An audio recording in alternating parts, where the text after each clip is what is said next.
No dia 3 de outubro de 1804, na cidade francesa chamada Lyon, nasceu Hippolyte Léon Denisard Rivail, mais tarde conhecido mundialmente com o nome de Allan Kardec.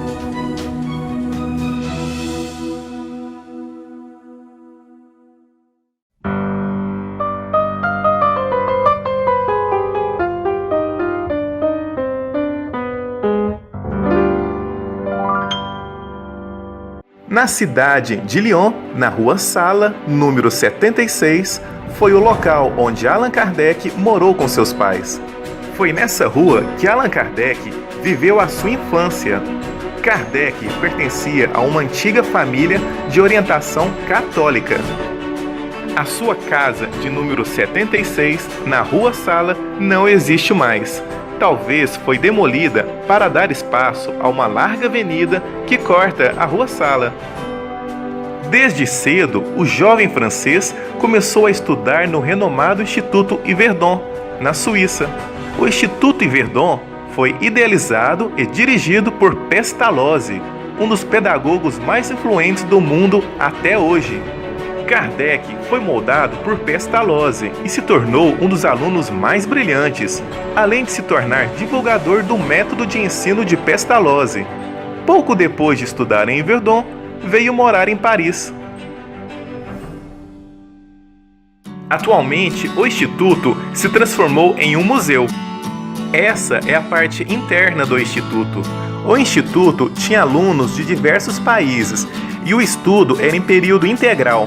Havia aulas de matemática, ciências, biologia e até de religião. Os alunos tinham até 60 horas semanais de aula e os alunos que se destacavam em alguma disciplina eram utilizados como monitores para com os outros alunos e provavelmente Allan Kardec era um deles. Esse é o banheiro. O curioso é que aparentemente esse era o local onde os alunos faziam suas necessidades em pé. E esse local é onde faziam sentados. Essa é a sala de Pestalozzi. Os alunos e alguns professores moravam no instituto. Assim que Pestalozzi acabava de rezar com os alunos no dormitório, ele vinha para sua sala, no segundo andar, e passava boa parte da noite escrevendo diversos textos e anotações. Essa é a janela da sua sala. Pestalozzi chegou na cidade suíça de Yverdon no início de outubro de 1804, coincidentemente, data de nascimento de Allan Kardec na França. Bem ao centro do instituto, iremos encontrar este pátio interno. E era nesse pátio interno o local onde Pestalozzi comemorava festas, aniversários e realizava muitas atividades com os alunos. E em frente ao Instituto Yverdon, iremos encontrar essa estátua de Pestalozzi.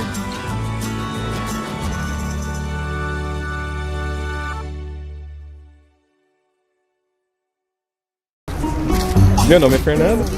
E o meu é Mariana. iremos mostrar para vocês, aqui em Paris, alguns locais onde Allan Kardec atuou no espiritismo, viveu e desencarnou.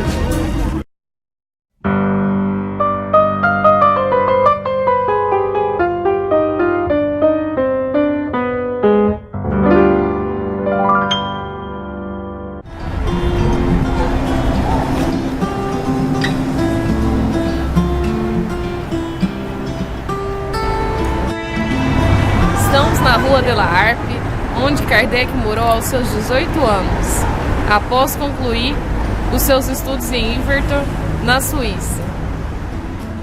A Rua de la Harpe é curtíssima, possui apenas 250 metros de extensão.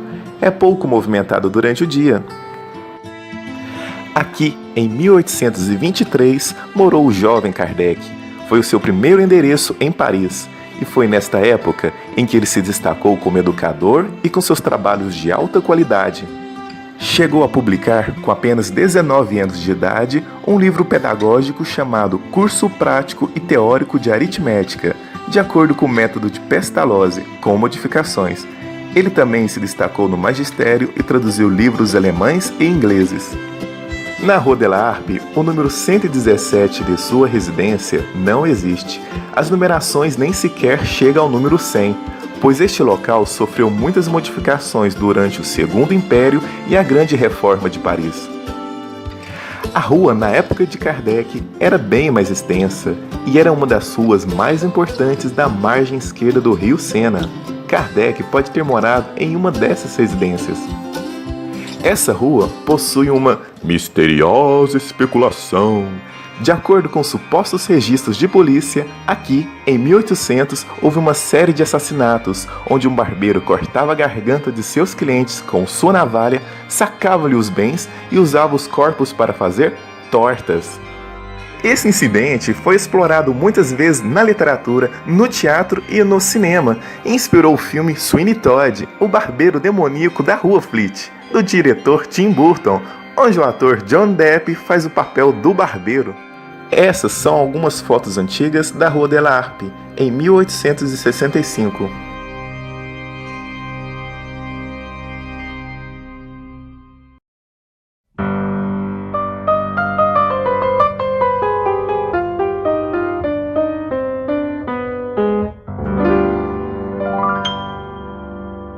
Kardec teve grandes planos para o progresso da educação na França, escreveu renomados livros didáticos e pedagógicos, lecionou e dirigiu uma escola de primeiro grau aos 21 anos de idade. Em 1826, aos 22 anos, com a ajuda financeira de um tio materno, criou em uma área nobre de Paris, na Rua de Sèvres, número 35, o Instituto Técnico Rivail. Os princípios fundamentais do Instituto basearam-se na obra do mestre Pestalozzi, que morreria um ano depois, em 1827. Kardec chegou a lecionar aqui, durante 5 anos, cursos gratuitos de Química, Física, Astronomia e Anatomia comparada a alunos pobres da vizinhança. O Instituto não existe mais e nem possui o visual da época.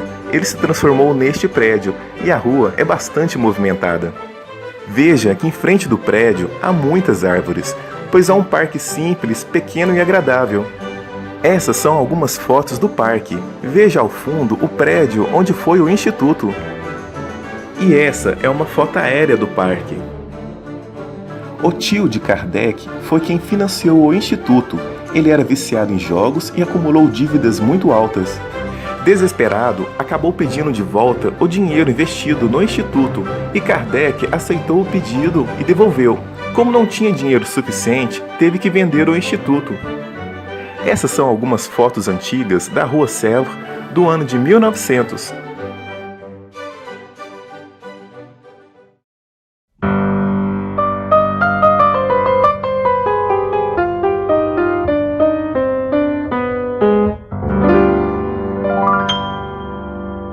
Estamos aqui na Rua Vaugirard, número 65. Allan Kardec viveu aqui durante 4 anos, até o ano de 1832.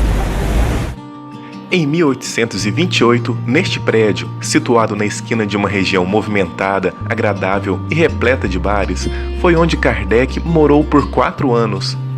Foi uma época de sua vida de intensas atividades profissionais, como pedagogo e educador, e de mudanças marcantes em sua vida pessoal. Nesse período, com apenas 24 anos, lançou o Plano Proposto para a Melhoria da Educação Pública, um livro com ideias críticas, revolucionárias e muito avançadas para a época. O livro encantou pais e educadores, chegando a apresentar o plano ao governo. Kardec defendia a educação como o principal meio de progresso humano. Veja que no Plano Proposto para a Melhoria da Educação Pública trazia o endereço do autor na parte inferior da capa. Vemos Rua de Vaugirard, número 65.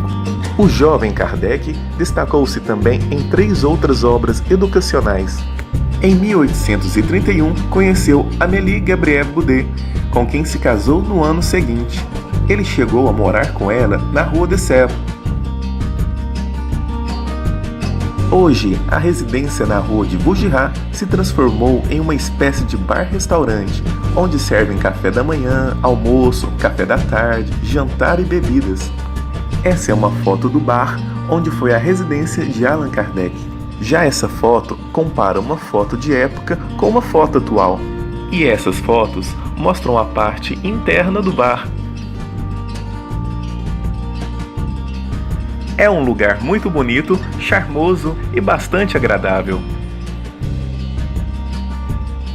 Ao subir as escadas, você encontra este outro ambiente. Essas são algumas fotos antigas da rua.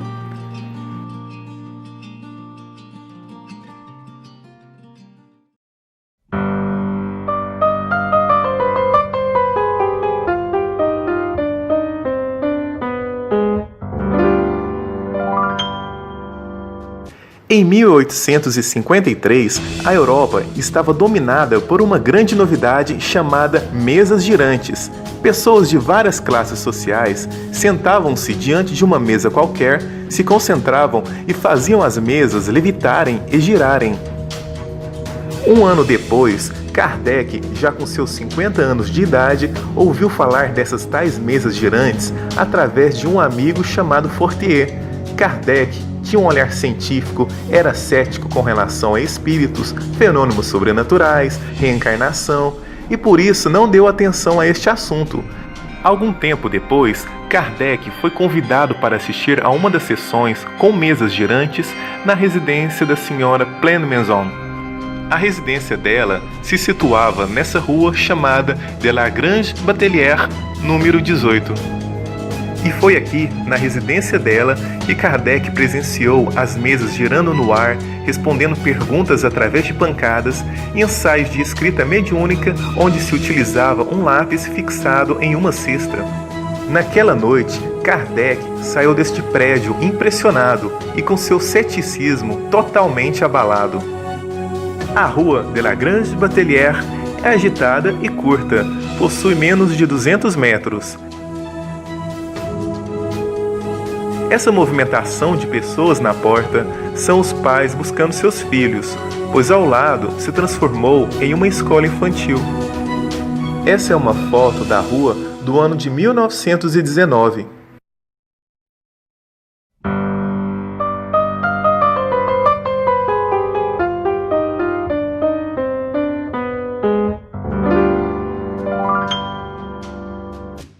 A chuva foi aumentando e, para não molhar a minha câmera, cortamos caminho por um beco comprido e sombrio, que por coincidência saímos em cima do local desejado, que é este apartamento na rua de Rochechouart.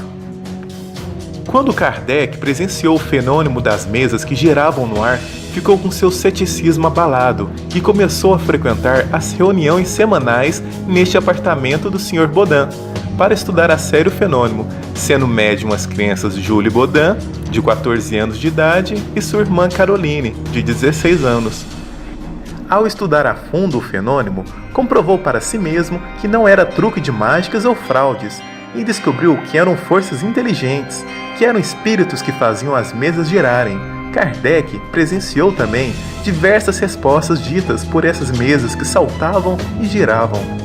A maioria da sociedade parisiense buscavam dessas mesas diversão, respostas fúteis, previsões de futuro, amor, dinheiro, enquanto Kardec buscava um olhar crítico, lógico e científico, fazendo perguntas sérias, sábias e profundas. Ele então começou a perceber a rica filosofia que surgia através dos espíritos que respondiam utilizando as mesas como ferramentas primitivas de comunicação. O nome verdadeiro de Allan Kardec era Rivaio. Todos conheciam ele como Professor Rivaio. Ele preferiu adotar o nome fictício Allan Kardec para separar os seus trabalhos espíritas de seus famosos e respeitados trabalhos pedagógicos, acadêmicos e científicos anteriores. Além disso, como não considerava autor das obras espíritas, pois a autoria pertencia aos espíritos comunicantes, ele, de maneira ética e humilde, preferiu abrir mão de seu nome e adotar o pseudônimo de Allan Kardec. Sendo assim, ele continuou a usar o nome Rivaio em suas obras educacionais e passou a usar o pseudônimo Allan Kardec para as obras espíritas. O nome Allan Kardec era o nome que ele possuía em uma de suas vidas passadas, quando ele tinha sido um sacerdote druida da civilização celta. Essa revelação foi dada pelo espírito chamado Zéfiro em uma das reuniões espíritas feitas aqui. Foi aqui então que surgiu o pseudônimo Allan Kardec. Este mesmo espírito, o espírito Zéfiro, disse também ser protetor de Kardec e de Baudin.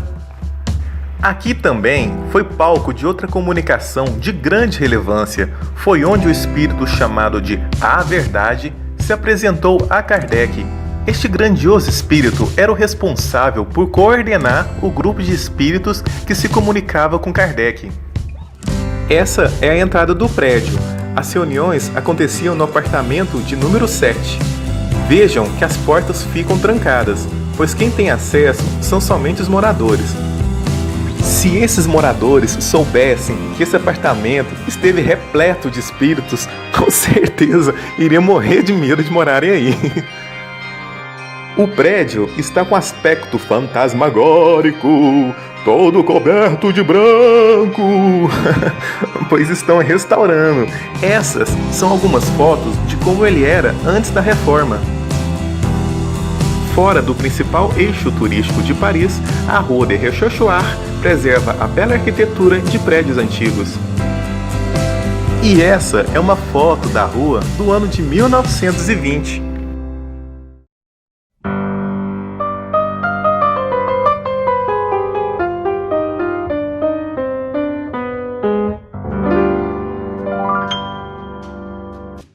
Rue des Martyrs, número 8. Kardec e sua esposa Amélie moravam aqui no segundo andar ao fundo. Nessa época, Kardec se recolhia aqui para pesquisar sobre o espiritismo. Era um período de grandes descobertas para ele. O Livro dos Espíritos foi quase todo psicografado por aquelas crianças do Sr. Baudin, que depois era estruturado por Allan Kardec, neste pequeno local onde morou. Quando o Livro dos Espíritos foi lançado pela primeira vez, ele morava aqui. O Livro dos Espíritos é um livro de perguntas e respostas, organizadas de maneira didática. Nele há mais de 1000 perguntas feitas por Allan Kardec, obtendo sábias e esclarecedoras respostas dos espíritos superiores. Aqui também foi o primeiro local onde promoveu reuniões espíritas. Era a semente da Sociedade Espírita de Paris. Durante 6 meses, as reuniões aconteceram aqui. O número de adeptos cresceu rapidamente. Havia mais de 20 adeptos. As reuniões eram frequentadas por pessoas de todas as classes sociais, pessoas simples do povo, personalidades públicas, pessoas da realeza, príncipes estrangeiros. Como o espaço era pequeno para tanta gente, foi necessário mudar para um espaço maior. A Sociedade Espírita, agora legalmente construída, foi transferida para o Palais Royal. Muitos franceses ficavam olhando curiosos, sem entender o porquê que filmávamos aqueles lugares, ainda mais na chuva. Foi exatamente aqui que Kardec teve o primeiro contato mais direto com o espírito que se chamava A Verdade. Na época em que Kardec desenvolvia o Livro dos Espíritos, ele estava aqui em seu gabinete, desenvolvendo os textos durante a noite, quando surpreendeu-se ao ouvir leve pancadas na parede que o separava do cômodo ao lado.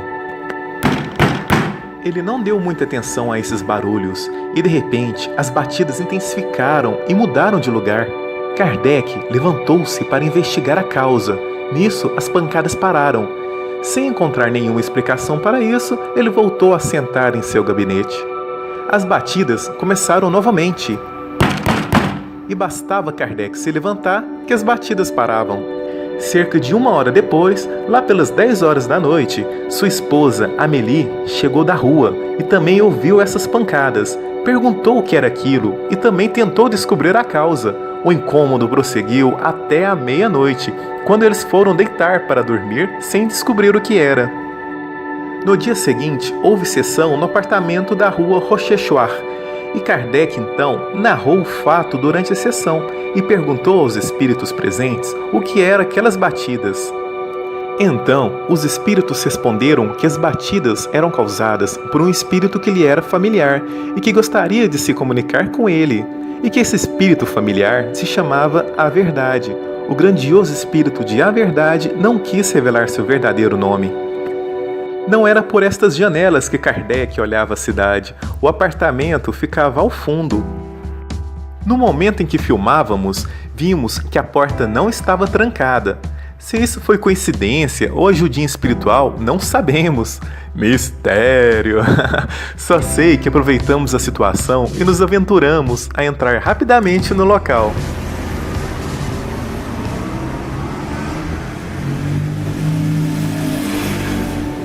Kardec, ao entrar aqui, não subia por essas escadas. Ele virava à direita, chegava nesse pátio ao fundo, entrava por esta porta e subia até o 2º andar, que era o andar onde morava. O espírito de A Verdade se comunicou com Kardec diversas vezes, deixando belas mensagens, e foi o espírito de A Verdade o responsável por coordenar o grupo de espíritos que se comunicavam com Allan Kardec. Então foi aqui, neste local, onde o espírito A Verdade comunicou-se com Kardec, através de pancadas naquela noite. Essas são fotos antigas mostrando como essa rua era no século XIX, algumas décadas após a morte de Allan Kardec. Já essas fotos mostram fotos antigas sendo comparadas com as atuais.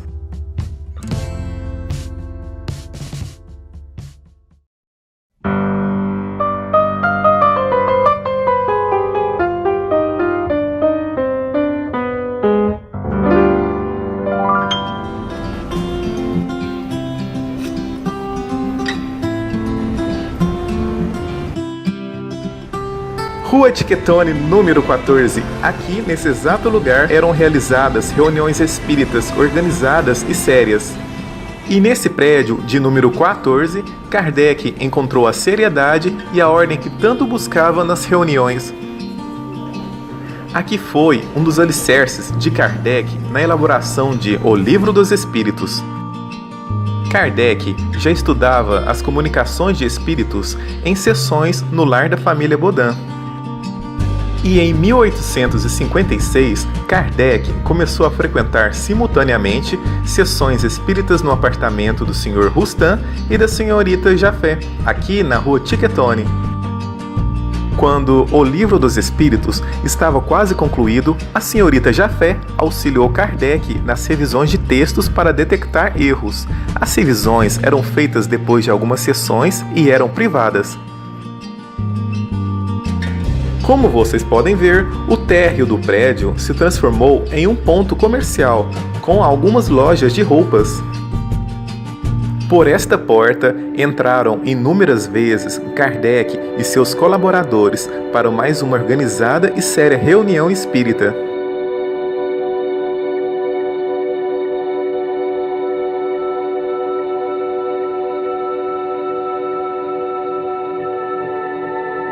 Ao atravessar a porta, você caminhará por este pequeno corredor. A rua Tiquetonne é uma rua pequena, estreita e movimentada.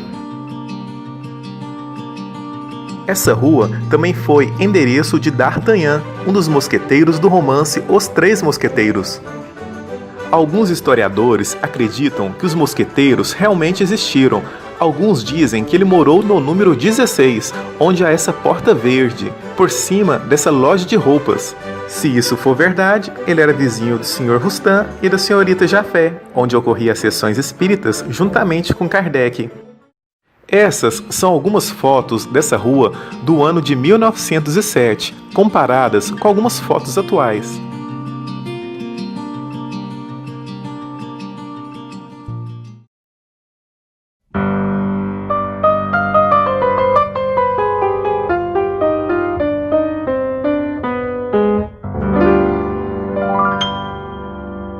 Próximo do maior museu do mundo, que é o Museu do Louvre, encontramos este palácio, que é o Palais Royal.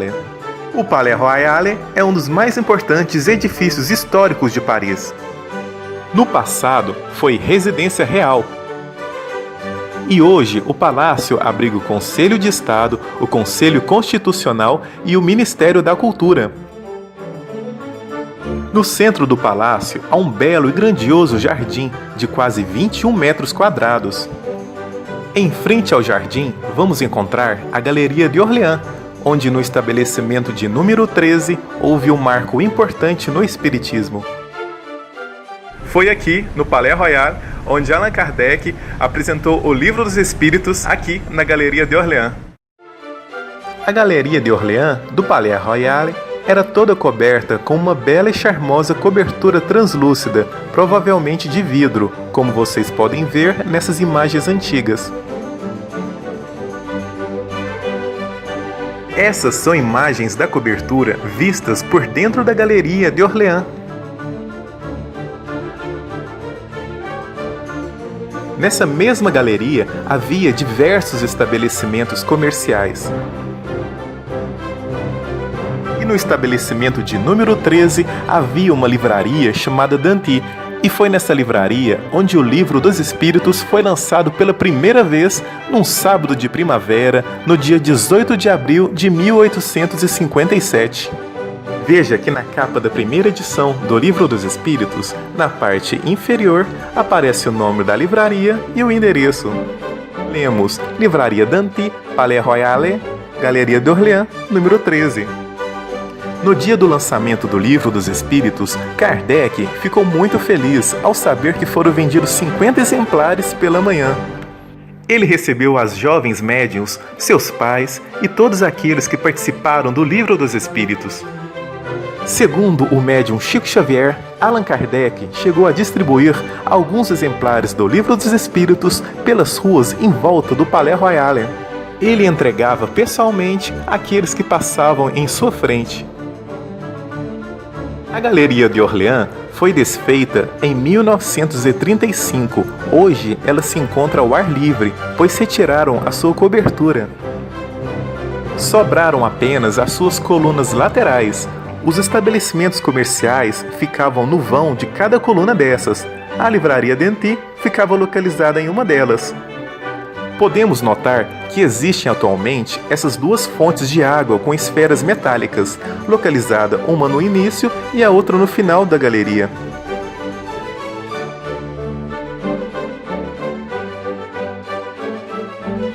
Essa foto compara uma foto antiga com uma foto recente.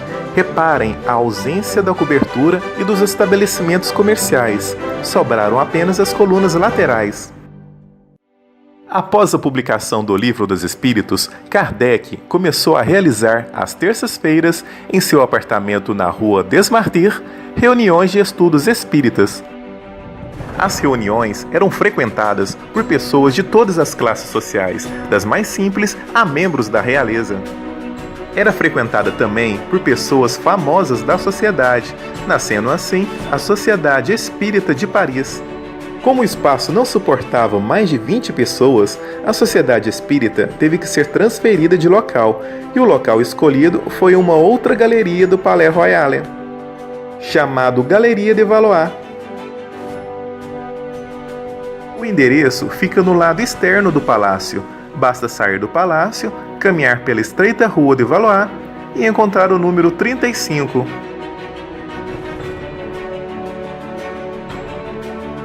Eis o local onde alugaram para ser o primeiro espaço ocupado legalmente pela Sociedade Espírita de Paris.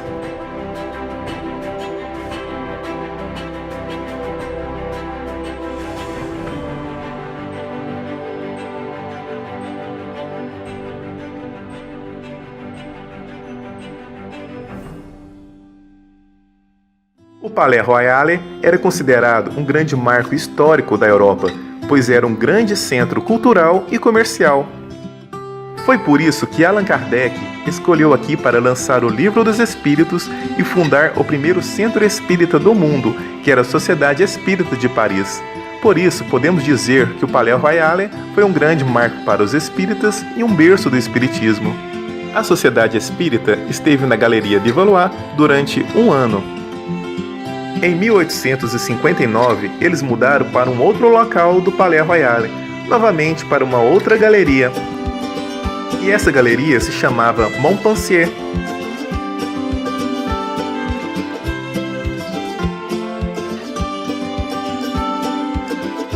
Caminhando pela Galeria Montpensier, você irá encontrar o estabelecimento comercial de número 12, que era exatamente o local onde ocorria as reuniões da Sociedade Espírita. O grupo passou a usar um dos salões do restaurante Duix. Hoje, o local é ocupado por essa boutique. Aqui dentro ocorria as reuniões, discussões, orações, o aprendizado, a voz e pensamentos de Allan Kardec. Essa é uma pintura antiga da galeria. E essa é uma foto recente. Já essa foto compara a antiga com a atual.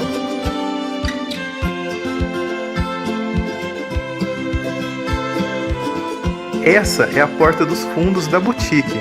Fica fora do palácio, numa estreita rua.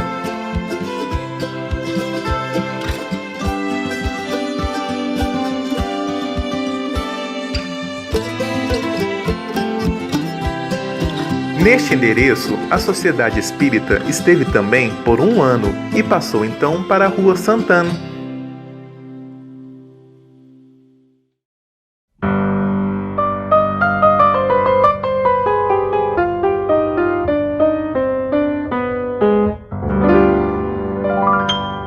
No Palais Royal, a Sociedade Espírita ficou um ano na Galeria de Valois e por um ano na Galeria de Montpensier. E em 1860, a Sociedade Espírita transferiu-se para a Rua Sainte-Anne.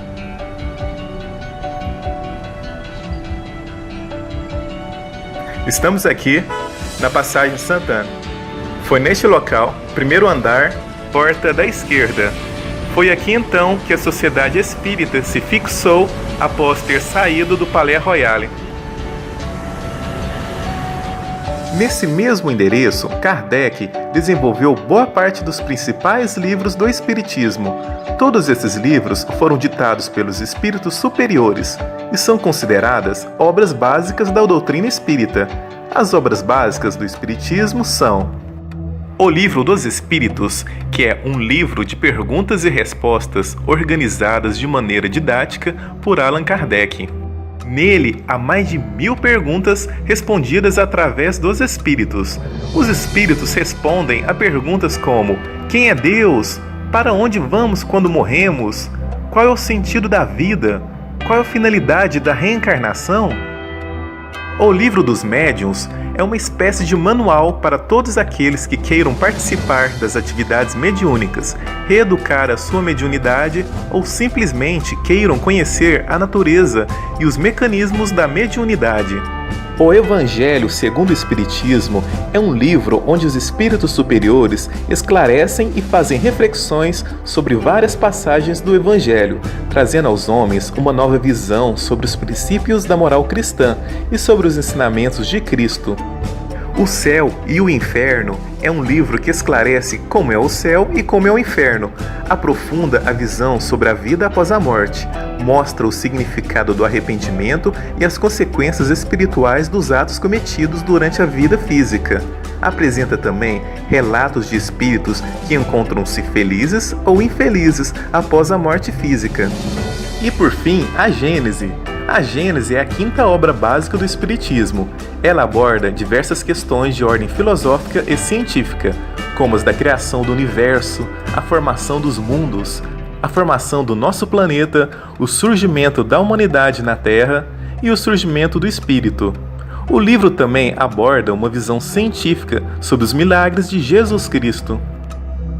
Aqui, além de ser o local onde se desenvolveram boa parte desses livros, este lugar também foi o escritório da Revista Espírita. A Revista Espírita era publicada mensalmente e foi um meio de divulgação da doutrina espírita, além de ser uma forma de expor novas ideias, ensinamentos e teorias, colocando-os sobre análise e discussão. Veja que na parte inferior da capa da Revista Espírita mostra a rua e a passagem Santana.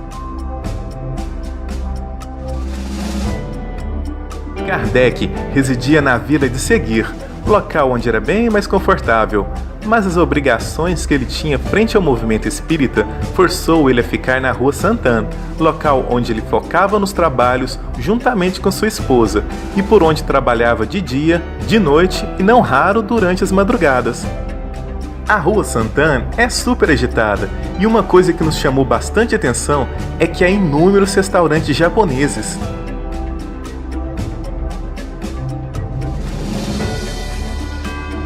Não era por essas janelas que Allan Kardec olhava. O seu apartamento ficava na parte interna. A entrada de seu apartamento ficava dentro dessa passagem. A passagem Santana é um corredor coberto entre dois prédios. Kardec passava por essa passagem para chegar na entrada de seu apartamento. Não só Allan Kardec passava por esta passagem, mas também passava a sua esposa Amélie Boudet, Delane e muitos outros ilustres personagens do Espiritismo. Ele virava aqui. Passava por esta porta, que é a entrada do seu apartamento,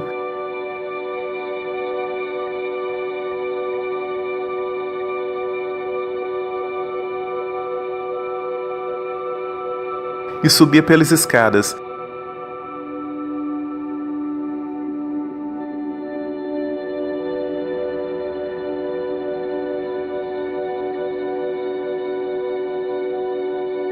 Até chegar ao primeiro andar.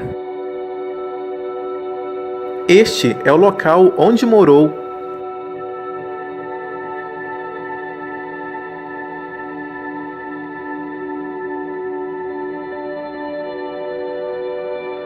Essa é a visão que Allan Kardec tinha de sua janela. Kardec tinha uma visão por cima da passagem Santana. Essa estrutura é o teto da passagem Santana e fica na entrada do seu apartamento por onde subimos. Essa é a visão que temos por baixo do teto da passagem Santana, que observamos pela janela de Allan Kardec. Kardec morava aqui quando ocorreu em 1861 o Auto de Fé de Barcelona, um golpe frustrado contra o espiritismo, onde a alfândega espanhola barrou uma encomenda de 300 exemplares de livros espíritas e os enviou ao bispo de Barcelona, onde este os classificou como imorais e contrários à fé católica, e queimou todos os livros em uma grande fogueira na esplanada da cidade de Barcelona, local onde eram executados os criminosos. Esse ato lembrou das execuções de hereges e bruxas na Inquisição. O incidente em Barcelona produziu uma ação contrária, pois estimulou a curiosidade, aguçando ainda mais as pessoas a comprarem e lerem esses livros. Aqui também foi o palco de uma grande tristeza. No dia 31 de março de 1869, Kardec empacotava livros, enrolava tapetes e retirava móveis do lugar, já se preparando para mudar para a vila de Seguir, quando um caixeiro de livraria bateu na sua porta, após as 11 horas da manhã, para buscar exemplares da última edição da Revista Espírita. Kardec entregou os exemplares, curvou-se e desabou no chão. Morria então, de maneira súbita, com 65 anos incompletos, Allan Kardec. Kardec trabalhava incessantemente. Sua saúde estava bastante abalada. Não se sabe ao certo a causa de sua morte. Algumas biografias dizem que ele morreu de aneurisma e outros de uma parada cardíaca, pois ele já havia tido alguns problemas cardíacos. Uma das pessoas que o acudiram foi Alexandre Delan, pai de Gabriel Delan. A sua esposa, Amélie, voltou da rua pouco depois e não conseguiu conter as lágrimas ao ver o corpo de seu marido no chão. Os projetos de vida nova, os planos de descanso e de viagem a dois, tudo interrompido. Só no terceiro dia que o cortejo partiu, levando o corpo de Allan Kardec rumo ao cemitério. Uma multidão de amigos e simpatizantes, estimada em 1.200 pessoas, atravessou grandes avenidas e bulevares até chegar ao túmulo. Veja que ao entrarmos na passagem Saint-Anne e se seguirmos reto até o final, chegaremos em uma galeria, que é um outro corredor cheio de lojas.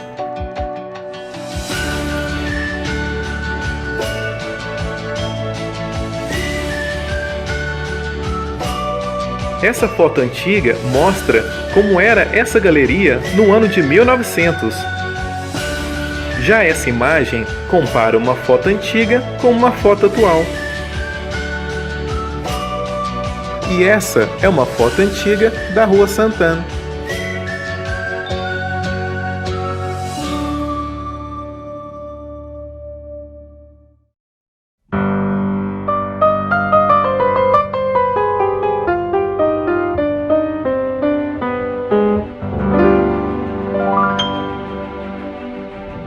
Essa é a Avenida Seguir.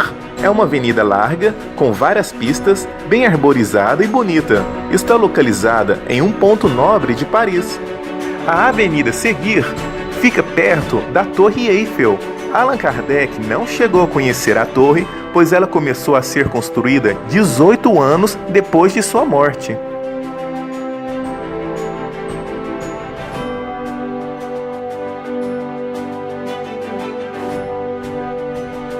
Na Avenida Seguir, iremos encontrar este pequeno beco chamado Vila de Seguir.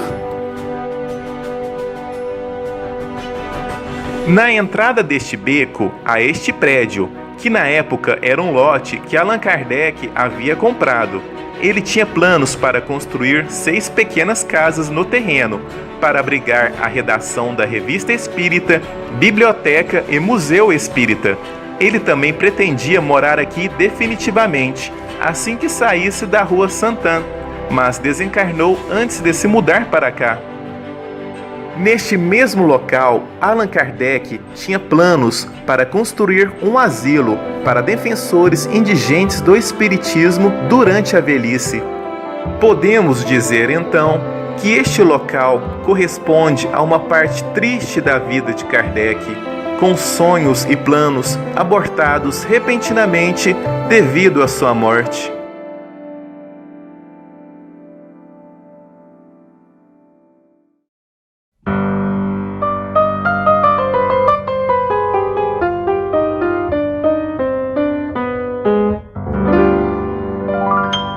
Na Rua de Lille, podemos encontrar um dos mais importantes museus de Paris, que é o Museu de Orsay, e não muito longe dali, podemos encontrar também o Museu do Louvre, considerado o maior museu do mundo. A Rua de Lille é estreita, e mesmo localizado próximo desses pontos turísticos, ela não é frequentada por turistas. Aqui na Rua de Lille, no endereço de número 7, foi sede da Livraria Espírita. e em 1869 foi escritório para assinaturas e expedição da Revista Espírita. A Sociedade Espírita de Paris faria aqui provisoriamente suas sessões. As principais personalidades de sua história entraram aqui. Esse foi o ano em que Kardec desencarnou com seus 64 anos de idade. Atualmente, o local se transformou em uma livraria comum.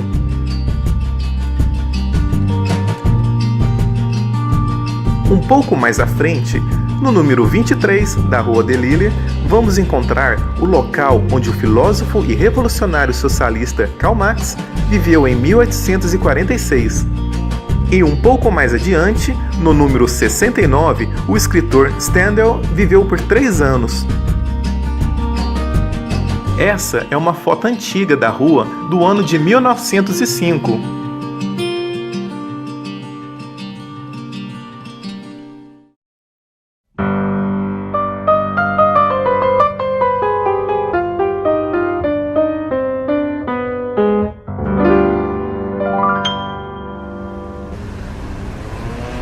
Estamos aqui no cemitério Père Lachaise e iremos mostrar para você aonde está o túmulo de Allan Kardec.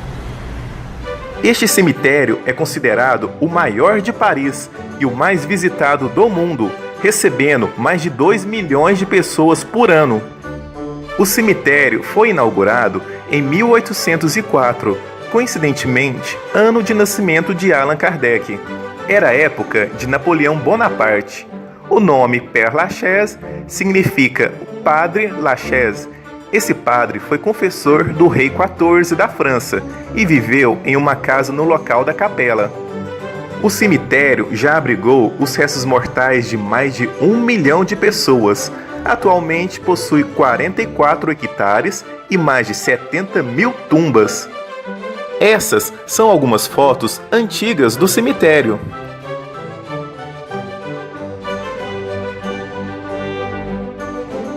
O cemitério atrai turistas do mundo todo devido à sua rica arquitetura e principalmente por abrigar os restos mortais de grandes personalidades de renome mundial.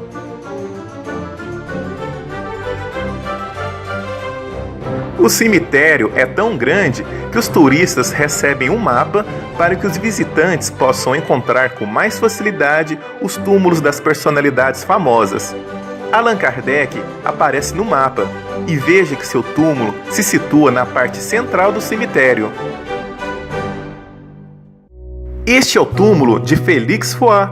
Ele foi presidente da França de 1895 até sua morte em 1899, quando morreu de repente de apoplexia em seu palácio. Este é o túmulo de Chopin, um dos maiores compositores e pianistas da história.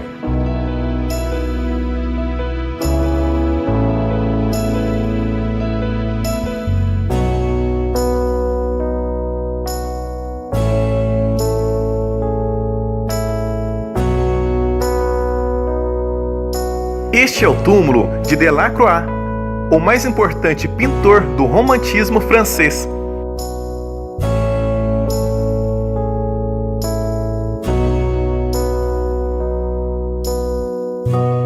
Já este é o túmulo de Théodore Géricault. Foi um pintor francês influente e um dos pioneiros do movimento romântico. Chegou até a trabalhar junto com Delacroix. Após uma tentativa de suicídio, o pintor voltou a Paris, onde poucos meses depois, vítima de um acidente, acabou morrendo cedo, aos 32 anos. Este é o túmulo de Vivadenois. Foi um artista francês, escritor, diplomata, autor e arqueólogo. Ele foi nomeado primeiro diretor do Museu do Louvre por Napoleão, após a campanha egípcia de 1798 a 1801. Aqui é o túmulo do Jim Morrison, líder da banda The Doors e um dos maiores cantores de rock da história.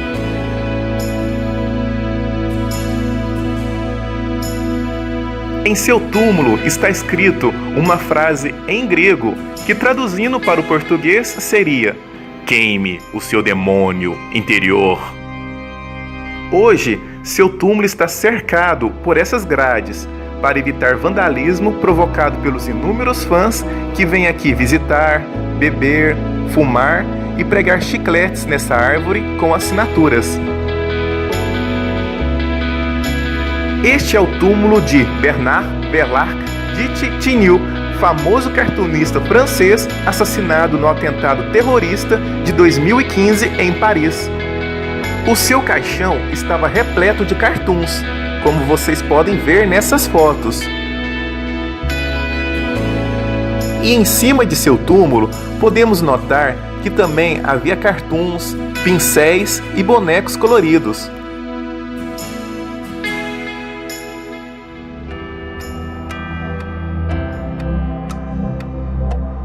Este é o túmulo de Rufina Noguerat. Ela nasceu em 1821 na França. Casada com um médico hipnólogo, presume-se que foi através dele que ela foi iniciada no conhecimento do magnetismo animal e do sonambulismo magnético. Com a morte do seu marido, ela tentou entrar em comunicação com ele, o que a levou ao espiritismo. Ela tinha interesse nas provas de sobrevivência após a morte, com uma abordagem científica. Médium dotada, ela criou seu próprio grupo espiritualista. Participavam deste grupo pessoas importantes da sociedade, seguidores do espiritismo e pessoas que quisessem aprofundar a sua paixão pelas ciências espíritas. Suas qualidades morais, suas bondades naturais e inesgotáveis caridades que lhe deram o apelido de Bonne Maman, que significa boa mãe. Com 76 anos de idade, publica a sua principal obra espírita, La Survie, que traduzindo significa a sobrevivência. O prefácio dessa obra é do cientista espírita, astrônomo e pesquisador psíquico Camille Flammarion. Seguidor e amigo de Allan Kardec, o astrônomo proferiu um longo discurso em homenagem a Kardec em seu enterro, afirmando que Kardec era o bom senso encarnado e que o espiritismo não é uma religião, mas sim uma ciência, ciência da qual conhecemos apenas o ABC. O aclamado escritor francês Victor Hugo, autor de livros como O Corcunda de Notre Dame e Os Miseráveis, era um grande admirador do trabalho de Flammarion, especialmente o relacionado com pesquisa psíquica e espiritismo. Victor Hugo participou de inúmeras sessões espíritas, observando as emergentes mesas girantes, vindo a acreditar em contato com diversos espíritos, entre eles o de sua falecida filha Leopoldina.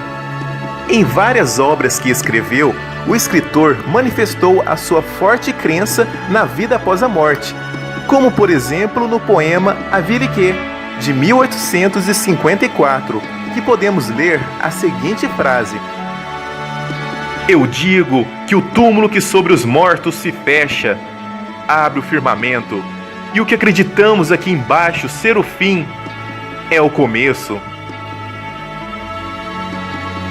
Rufina Noguerat morreu em 1908, com 87 anos de idade.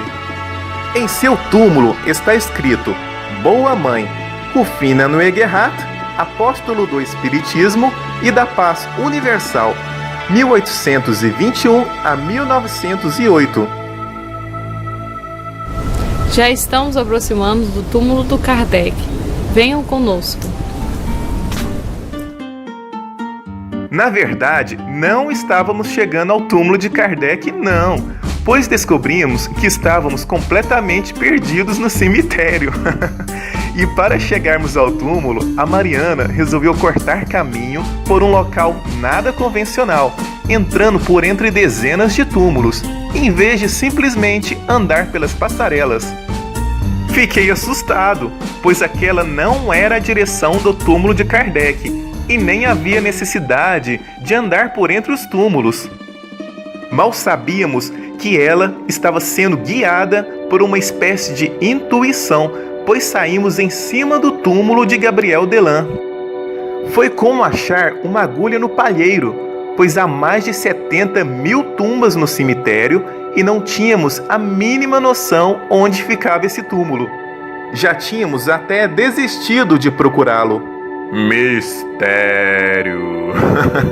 Mistérios à parte, tivemos a certeza de que bons espíritos estavam nos ajudando.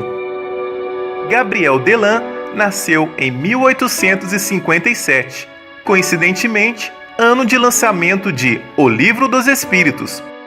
Intelectual renomado, foi engenheiro e um dos primeiros e notórios pesquisadores espíritas. Sua pesquisa sobre a mediunidade se destacou no contexto do problema mente-corpo. Ele também foi um grande divulgador da doutrina. Seu contato com Allan Kardec foi durante a infância. Atrás de seu túmulo há uma pequena placa, discreta, que explica superficialmente quem ele era. O pai de Gabriel Delan, Alexandre Delan, era espírita e muito amigo de Allan Kardec. Foi uma das pessoas que acudiram Kardec quando ele morreu. A mãe de Gabriel Delan era médium e colaborou na codificação dos principais livros espíritas de Kardec. No túmulo de Kardec encontramos um solitário francês. Não sabíamos falar francês e tentamos conversar com ele em inglês. Ele não sabia falar inglês, mas mesmo assim, estranhamente, entendíamos tudo o que ele falava. Ele então, por espontânea vontade, quis nos levar a um outro túmulo de uma personalidade espírita de grande renome chamado Pierre Gaitan. Mal ele sabia que estávamos com dificuldades em achar este túmulo também. Ao chegarmos no túmulo de Pierre Gaitan, o misterioso guia desapareceu quando estávamos distraídos. Mistério! Sendo ele um espírito ou não, essa foi mais uma prova que estávamos sendo ajudados pela sorte ou pela espiritualidade. Enfim, este é o túmulo de Pierre Gaitan Lemarie. Pierre Gaitan Lemarie foi um grande divulgador do espiritismo. Ele deu continuidade à obra de Kardec. Com a morte de Kardec, passou a exercer as funções de redator-chefe e diretor da Revista Espírita e gerente da Livraria Espírita. Ele também esteve envolvido em um escandaloso e polêmico caso de fotografias de materializações de espíritos. Em sua lápide está escrito: seguidor de Allan Kardec e continuador de sua obra.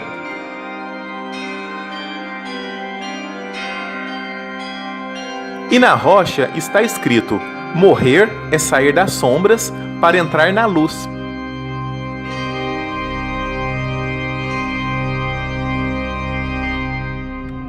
Antes de Allan Kardec desencarnar, sua saúde já estava abalada, mas não apenas por excesso de trabalho.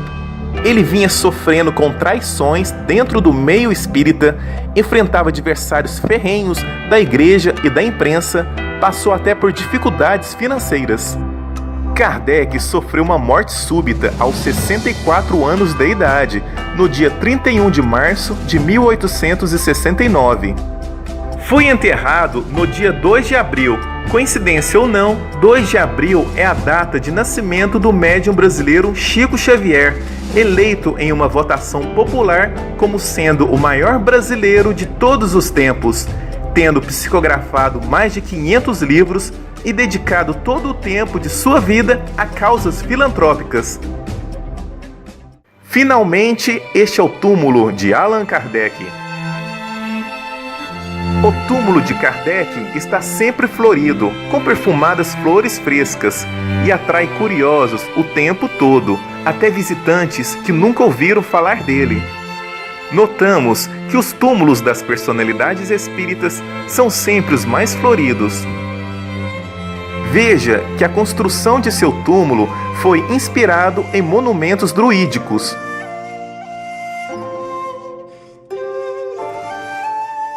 pois Allan Kardec havia recebido uma revelação dos espíritos dizendo que ele teria sido, em uma das suas vidas passadas, um sacerdote druida.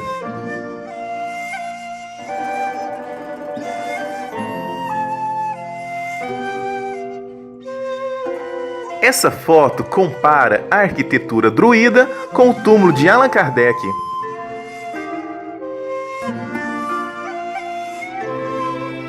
A estátua de bronze de Allan Kardec foi esculpida pelo premiado artista Charles Romain Capellaro.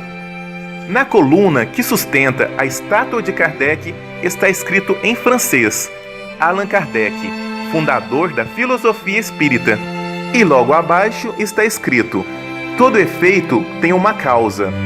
Todo efeito inteligente tem uma causa inteligente.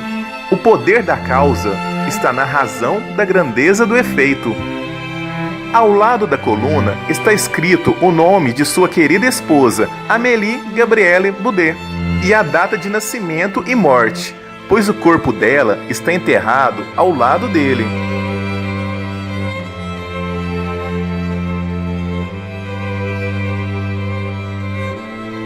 Amélie Gabrielle Boudet foi professora de letras, belas artes, poetisa e artista plástica, publicando inclusive vários livros.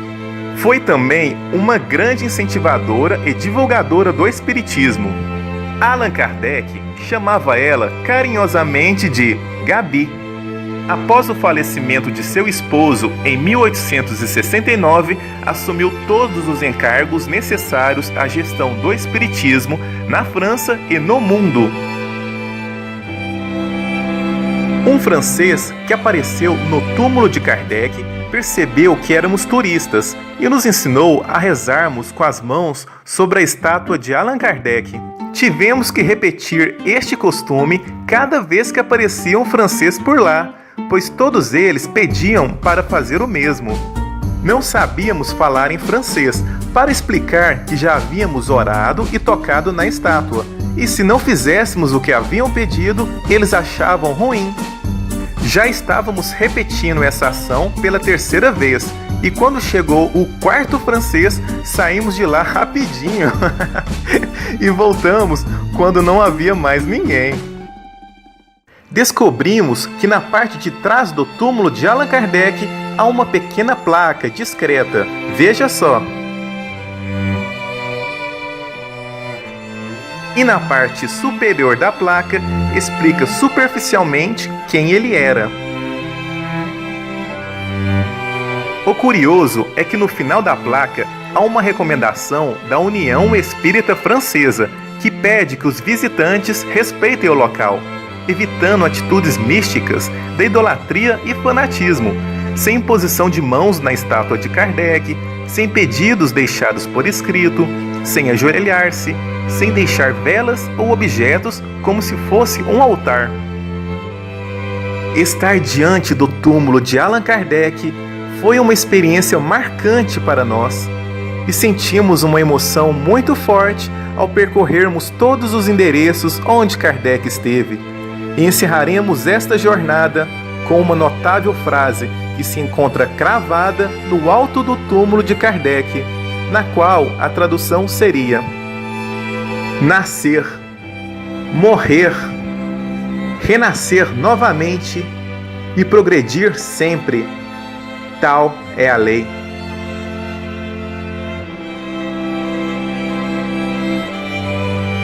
Que saibamos seguir os firmes passos de Allan Kardec e principalmente os ensinamentos de Jesus Cristo, as realizações de Allan Kardec e os esclarecimentos dos espíritos superiores se tornaram imortais, imortais como nosso próprio espírito, e serão repassadas por gerações e gerações, ao longo dos tempos, ao longo da evolução humana na Terra, até chegar ao alvorecer de uma nova era.